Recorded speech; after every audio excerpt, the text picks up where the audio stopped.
Sean todos bienvenidos a Comuneros, un podcast creado como un espacio para conocernos en Latinoamérica. Comuneros es un podcast creado y producido desde el capítulo Creative Commons Venezuela. Está liberado bajo una licencia Creative Commons de atribución y no comercial 4.0.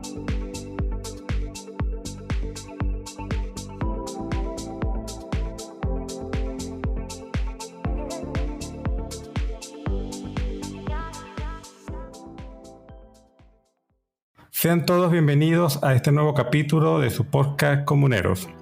El día de hoy nos acompaña Matías Buduer. Matías, muchas gracias por tu tiempo. Eres miembro del capítulo Creative Commons Argentina y además eres líder del colectivo BiblioHack.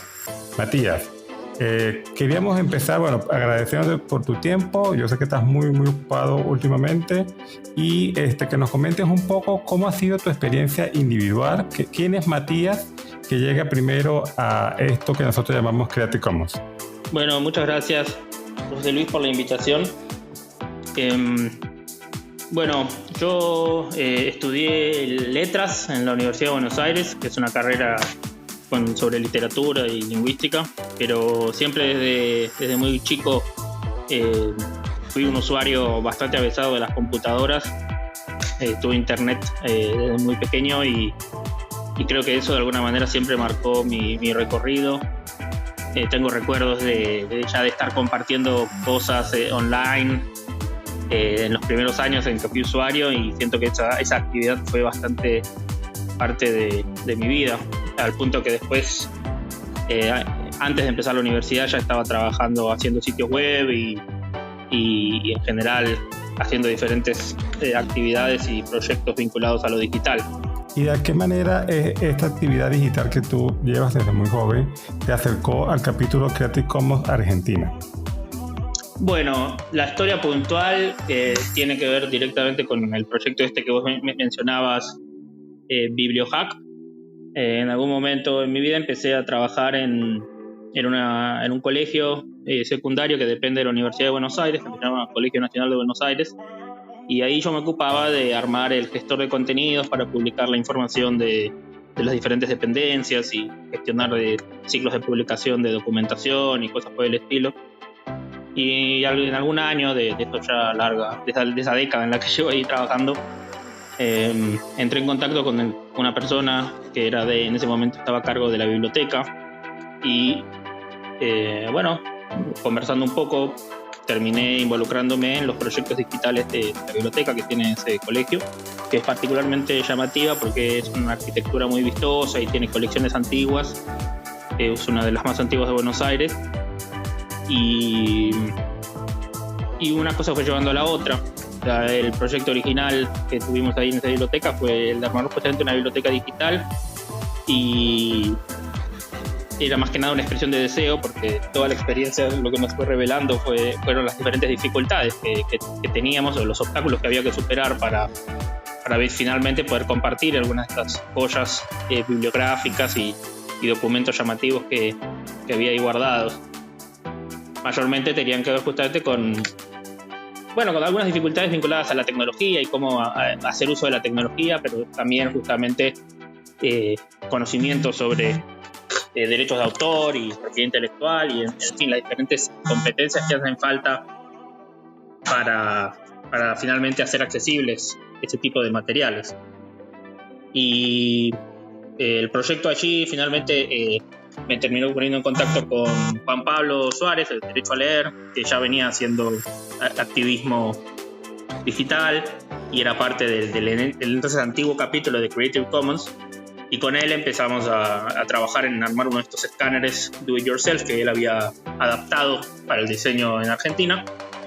Y hicimos un primer aparato ahí, y finalmente nos fueron llamando de otros lugares para asesorarlos en sus proyectos de digitalización. Y lentamente fuimos detectando que había como situaciones compartidas en las diferentes organizaciones que querían hacer bibliotecas y archivos y colecciones digitales. Y nos pusimos a pensar, cuáles son las dificultades comunes, cuáles son los desafíos compartidos que estas organizaciones tienen, y desde allí empezamos a plantear algunas líneas de trabajo más de organización y de activismo.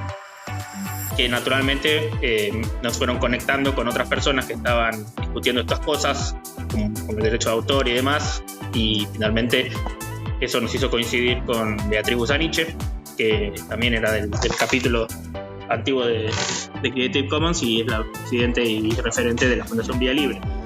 Y para ese entonces ya todo estaba tan combinado que una cosa fue llevando a la otra también. Llegó el momento de armar el nuevo capítulo con la nueva estrategia de Creative Commons y ahí quedé. Ahora, yo tuve el gusto de conocer a Matías en el Summit que se ocurrió en Lisboa, y de verdad que la impresión que tengo de Matías es que es el verdadero maker, el hacedor de cosas, de todo. En todo estás metido, en todo estás activo. ¿Cuáles han sido en esa actividad incesante que podemos ver tus principales líneas de actividad dentro del capítulo Creative Commons?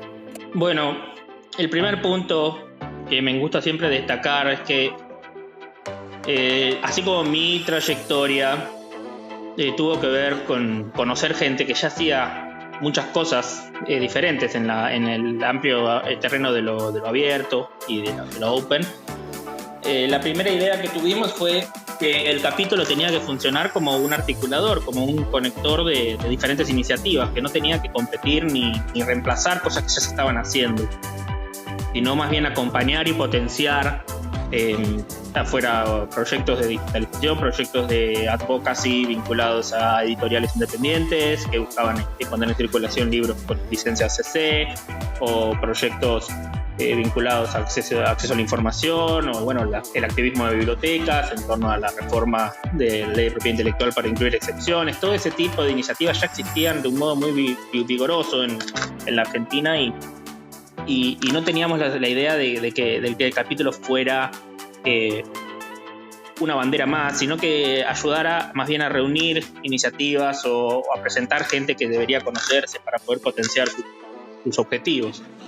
Esa fue una de las líneas más fuertes, que de un modo u otro fue llevando a la estrategia que venimos impulsando hoy, que es justamente la de ir conectando diferentes actores que incluso vienen por fuera del universo del activismo open, como sindicatos docentes o universidades, desde la gestión de las universidades, siempre con la intención de poder generar hitos reconocibles de cara a la opinión pública y de cara especialmente al público general en torno a los desafíos que nos plantea, bueno, por un lado la demanda de acceso en general, pero por otro lado la ley de propiedad intelectual, que en la Argentina es particularmente rigurosa y que no sabemos qué le va a pasar cuando toque a nosotros, como viene tocando Uruguay, a México, recibir el impulso de una reforma en sentido contrario. Ahora, Matías, tú me comentas que, claro, tú estás centrado en Buenos Aires. Coméntame cómo ha sido la actividad fuera de la capital, porque eso siempre ha sido un tema que para mí, que no soy capitalino, me preocupa o me interesa entender cómo se ha ido discurriendo quizás la actividad de la capital al interior o del interior a la capital, o son sencillamente dos actividades por separado. Bueno, es una excelente pregunta la que estás haciendo, porque efectivamente gran parte, o yo diría la mayor parte del impulso no proviene de Buenos Aires, sino que proviene en principio de Córdoba. Beatriz, a quien te mencioné, proviene de Córdoba, y la Fundación Vía Libre viene de Córdoba. El colectivo Libre Base, que integran Matías Bordone, Barbie Couto, Lila Pagola también, son toda gente de Córdoba. Y el mismo Franco, que es el representante ante el GNC, a quien conoces bien, también es de allí. Y eso fue uno de los principales aspectos que nos obligó también a reforzar esta idea de que el capítulo tiene que acompañar y no tanto entrometerse, porque también había gente que venía de Rosario, de Santa Fe, o hay algunos miembros de la Patagonia, miembros del país que no se han todavía dado de alta a la red, porque justamente poder impulsar acciones sustanciales como capítulo es distinto en todo caso a acompañar iniciativas que ya existen por esos mismos grupos y que encuentran en el acompañamiento de Creative Commons una clave para destrabar alguna conversación con un funcionario, o para aprovechar el potencial de difusión que eso trae aparejado. El año pasado hemos hecho una cantidad de ensayos en en Córdoba. Yo tenía justo tenía que viajar hasta allí y armamos un evento en un museo de la capital y que también fue muy atendido. Y eso ya fue especialmente interesante por el hecho de cambiar las caras que siempre se acercaban, los escenarios. Y del mismo modo, antes de la pandemia, ya se empezaba a sentir todo esto en 2019, una demanda para poder federalizar las actividades a través de streaming, algo que todavía en ese momento mucha gente no tenía aceitado y ahora ya inevitablemente todos tenemos a la orden del día. Pero esto es lo más interesante, quizás, pensar no solo en el hecho de que hay gente en diferentes ciudades y en diferentes provincias, sino también, cuáles son las actividades comunes que se pueden hacer en uno y otro lugar, cuáles son las fórmulas y las recetas para impulsar ciertas actividades que podemos compartir con gente que está buscando lo mismo que nosotros, los mismos objetivos, y podamos compartir estas recetas de modo de justamente generar una mayor sinergia, incluso sin estar unos al lado de los otros. En ese sentido, las fórmulas que pudimos aplicar con archivos, museos y bibliotecas son siempre muy efectivas. Hay un diálogo ahí permanente que nos gusta mantener, porque hay mucha gente movilizada que encuentra en las acciones que impulsamos de Creative Commons un factor que refresca un poco quizás algunas cosas que muchas veces desde la burocracia del Estado es muy difícil impulsar. Moviéndonos en el mismo aspecto geográfico, mencionaste ahorita a Franco. Un saludo a Franco cuando escuche esto. Lo conocemos también, un buen amigo, que es el representante ante HQ. Ahora bien, tú también has tenido una importante actividad fuera de Argentina, quizás no como representante oficial, pero en toda esta movida que ha tenido en lo que llama la nueva formulación de Creative Commons. Cuéntanos un poco cómo ha sido esa actividad, digamos ya fuera de Argentina, un poco gremial dentro de los capítulos nacionales de Creative Commons. Bueno, esto comenzó más que nada también el año pasado en Lisboa, porque Alec y Lisette habían organizado una sesión en la Summit para conversar acerca del estado de la estrategia y los capítulos. Y en ese momento, muchos capítulos de un montón de continentes distintos empezaron a manifestar algunas disconformidades respecto de cómo se estaban impulsando los procedimientos y el tiempo que tardaba en dar de alta a algunos miembros y la distancia y cierta oscuridad que parecía haber entre los niveles superiores de gestión de la red y los mismos capítulos. Y eso en su momento se convirtió en una carta que circuló, y con el paso del tiempo esa iniciativa se fue fundiendo con otras inquietudes que ya habían y se abrió este proceso de feedback que condujeron desde el ExCom, que Ethan Cenac del capítulo de Estados Unidos finalmente fue quien se lo puso al hombro, que creo que es de todos los intentos de feedback que se impulsaron en estos últimos meses, el más sustancioso, al punto tal que la nueva estrategia que ahora está publicando Catherine, la nueva CEO, me parece verdaderamente positiva en relación a los temas que habíamos discutido. Me parece que este nuevo texto de estrategia rescata todas las inquietudes y las pone en primer lugar, en el sentido de alguna manera terminar de constatar el rol fundamental de la red, no como una entelequia, sino justamente como el tejido de personas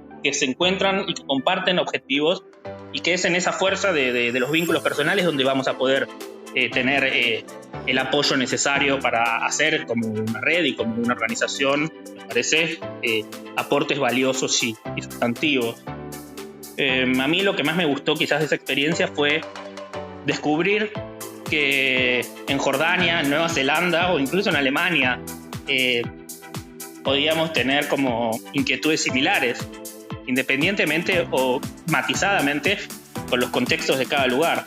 Y bueno, eso creo que es ese aprendizaje al menos me ayudó a pensar también un poco desde dónde hablamos nosotros en Latinoamérica, ¿no? Porque si así como hay como coincidencias en países de otras regiones del globo, también me inquietó mucho y me intrigó mucho las cosas que teníamos en común todos los que hablamos español y que somos países unos vecinos de los otros. Y yo siento que ahí hay otro punto fuerte para rescatar, en el que, bueno, Franco también, y bueno, toda la gente de Colombia y de Uruguay, y bueno, de Venezuela. Es como que hemos estado en diálogos cada vez más fluidos, y siento que ahí hay un latente, no voy a decir un capítulo regional porque no sé qué significa eso, pero ciertamente hay una necesidad de un espacio de coordinación entre los que hablamos la misma lengua y compartimos una historia y un contexto político común.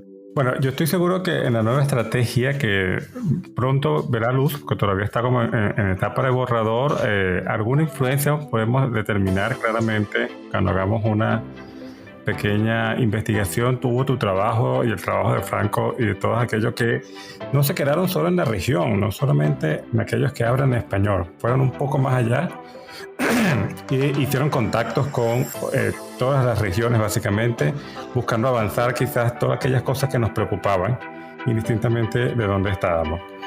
Tú, dentro de esa labor, ya nos compartiste un poco como que cuál es lo que rescatas, cuál es el recuerdo que dentro de esa labor que hiciste nuevamente con todos los capítulos de Te Queda. ¿Cuál sería un momento que pudieras rescatar dentro de tu labor dentro de Argentina, dentro de las fronteras de Argentina, como miembro de Creative Commons? Me ha motivado en estos últimos meses es haber descubierto que hay mucha gente incluso que no está en el movimiento Open, pero que comparte muchas de sus inquietudes, que se enfrenta a algunos temas que les presentan, en nuestro caso, la ley de propiedad intelectual, cuando quieren compartir información, que tienen sus propias tensiones con sociedades de gestión, que tienen dudas cuando les bajan de YouTube o de Facebook o les cierran la cuenta de Twitter porque suben algo que se supone que tienen de permiso para compartir, pero quienes administran esas plataformas no. Siento que hay una especie de nuevo territorio que es mucho menos de nicho, que hay una inquietud que empapa a la sociedad de otra manera y que, bueno, desde Creative Commons tenemos la oportunidad de hacer una intervención valiosa y un poco lo que hemos trabajado con muchos colegas de archivos, museos y de escuelas.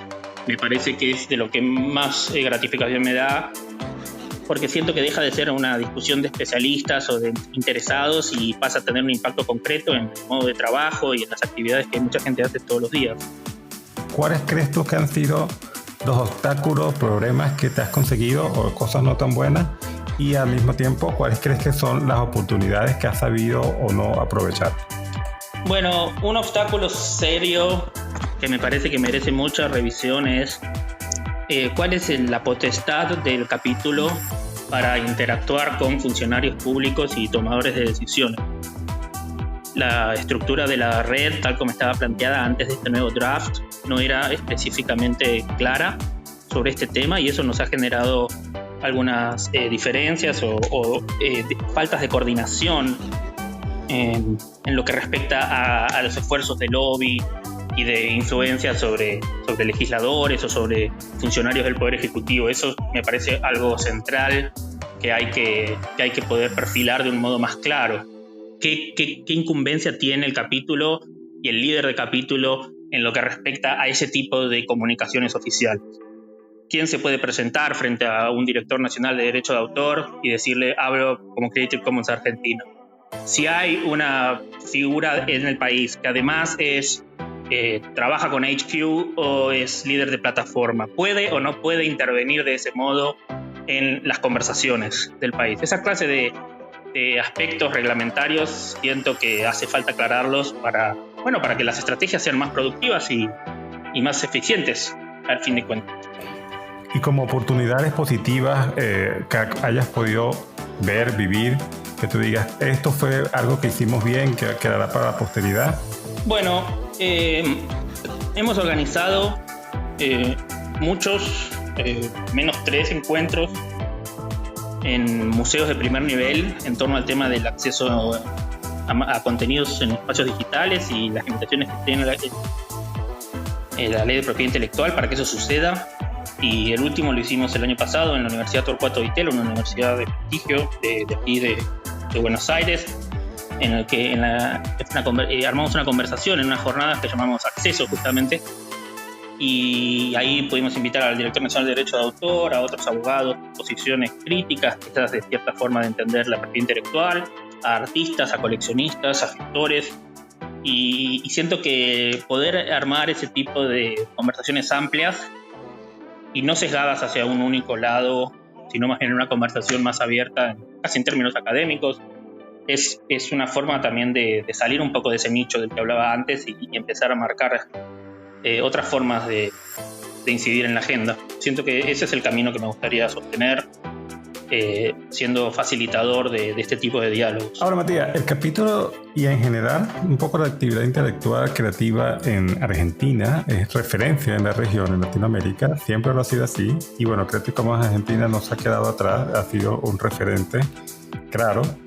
Y has comentado un poco cómo se han interrelacionado con el gobierno, que bueno, obviamente han pasado varios gobiernos, y entiendo que también con Wikipedia Argentina, que es un referente en la región. ¿Cómo ha sido ese trato entre instituciones, un poco más formal ya, entre Creative Commons y el gobierno? No sé si ha habido alguna diferencia, si ha habido cambios de gobierno, y entre Creative Commons y otras instituciones culturales dentro del país. Bueno, Wikipedia es como nuestro hermano mayor, lo ha sido siempre. La Asociación Wikimedia Argentina era una de las firmantes del antiguo memorándum de entendimiento, y en ese sentido siempre estábamos trabajando codo a codo con ellos, y no hay forma de que lo hagamos de otra manera porque es como familia en ese sentido. Pero ya cuando se trata de instituciones públicas, bueno, ahí el panorama es muy distinto, porque esta agenda, si querés, de la reforma de la propiedad intelectual no reconoce banderas políticas claras. Es como una entidad, es como si querés, responde a intereses de una corporación que aparece y se manifiesta a lo largo de diferentes entidades de gobierno, sin importar quién sea el que está a cargo. Por eso uno puede tener un buen diálogo con gente en el Ministerio de Educación, pero en el Ministerio de Justicia no, o al revés.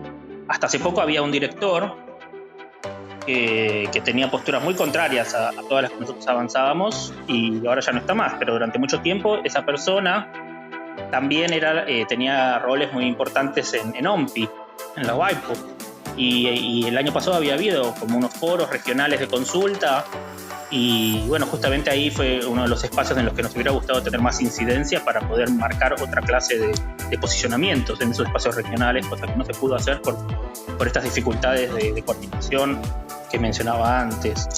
Hay muy buena recepción en ciertas universidades y bibliotecas que están vinculadas a políticas de acceso abierto.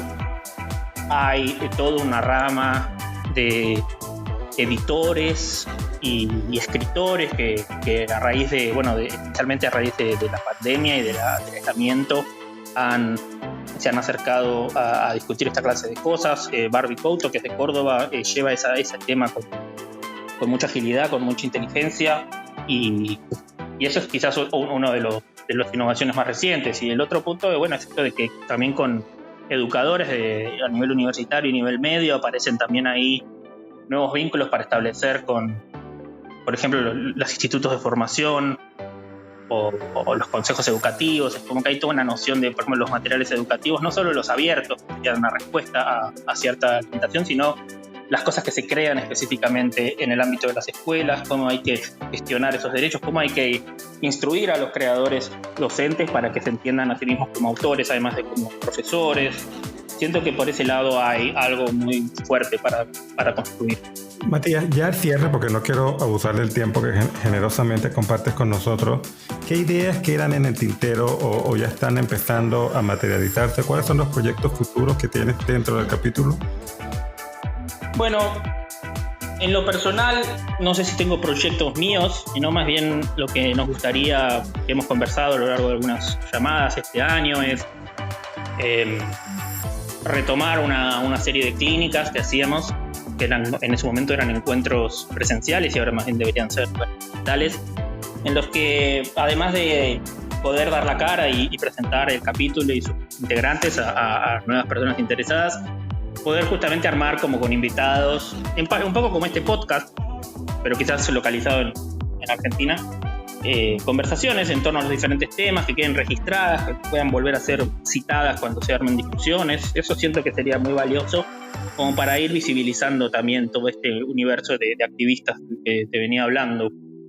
Y más concretamente, bueno, con la Fundación Vía Libre, que está también liderando muchos de estos procesos, estamos ahora empezando a trabajar en la sistematización de muchos recursos de capacitación para poder dar, bueno, instrucción y materiales de estudio en torno a estas problemáticas del derecho a autor en diferentes ámbitos. Eso creo que va a ser lo que más tiempo nos absorba los próximos meses y probablemente el próximo año. Bueno, gracias Matías por tu tiempo. Ya estamos llegando un poco al cierre. No sé si tienes un mensaje final, un mensaje de cierre. Bueno, primero muchas gracias a vos que te has tomado todo el trabajo de armar estas entrevistas y podcasts. Sos un gran entrevistador, espero que lo sigas haciendo, que conduzcas una rama española del próximo Summit, relatándola. Y no sé, ¿no? Un mensaje, no sé, yo estoy muy entusiasmado con el draft de la nueva estrategia, y tengo ganas de ahora terminar, entregar el feedback que se vence mañana y manifestar este entusiasmo, porque la verdad que la leí y dije esto está buenísimo y espero que lo podamos acompañar para que mantengamos estas energías buenas que estamos descubriendo. Buenísimo.